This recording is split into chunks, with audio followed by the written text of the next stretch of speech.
जय भोलेनाथ। आज हम सुनेंगे भगवान शिव और उनके परम भक्त पुष्पदंत की एक ऐसी कथा जो सिखाती है कि भगवान को सोने चांदी की नहीं बल्कि सच्चे भाव की आवश्यकता होती है। बहुत समय पहले की बात है। हिमालय की गोद में स्थित कैलाश पर्वत पर भगवान शिव और माता पार्वती निवास करते थे।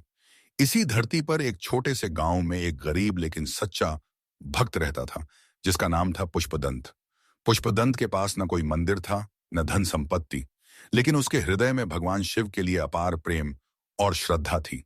हर सुबह वह जंगल जाता, बेलपत्र और जंगली फूल लाता और एक साधारण पत्थर पर जल चढ़ाकर कहता, हे भोलेनाथ, बस आप मेरे मन में सदा वास करें। एक दिन गांव के कुछ लोग वहां से गुजरे। उन्होंने देखा कि पुष्पदंत एक पत्थर पर जल चढ़ा रहा है। वे हंसने लगे और बोले, अरे यह कैसी पूजा है ना, मूर्ति है, न मंदिर, न मंत्रोच्चारण। क्या ऐसे भगवान प्रसन्न होंगे? पुष्पदंत मुस्कुराया और बोला, भगवान शिव को बाहरी दिखावा नहीं चाहिए। वे तो केवल सच्चे मन की भक्ति स्वीकार करते हैं। भगवान शिव ने उसकी भक्ति की परीक्षा लेने का निश्चय किया। एक दिन वे एक वृद्ध साधु का रूप धरकर उसके सामने आए। साधु ने कहा, बेटा, मैं बहुत प्यासा हूं, क्या तू मुझे थोड़ा जल देगा? पुष्पदंत ने बिना कुछ सोचे अपना पूरा जल पात्र साधु को दे दिया।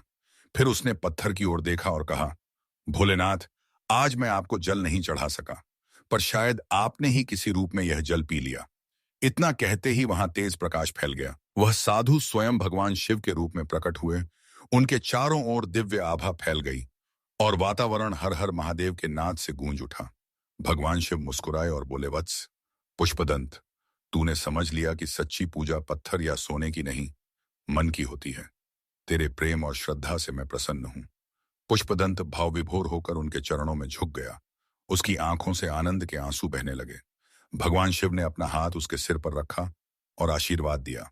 भाइयों और बहनों, इस कथा से हमें यह सीख मिलती है कि भगवान को धन वैभव नहीं बल्कि सच्चा मन, सच्चा भाव और सच्ची भक्ति चाहिए। जहां भक्ति होती है वहां स्वयं भगवान प्रकट होते हैं। तो आइए हम भी अपने हृदय से पुकारें, ओम नमः शिवाय, हर हर महादेव।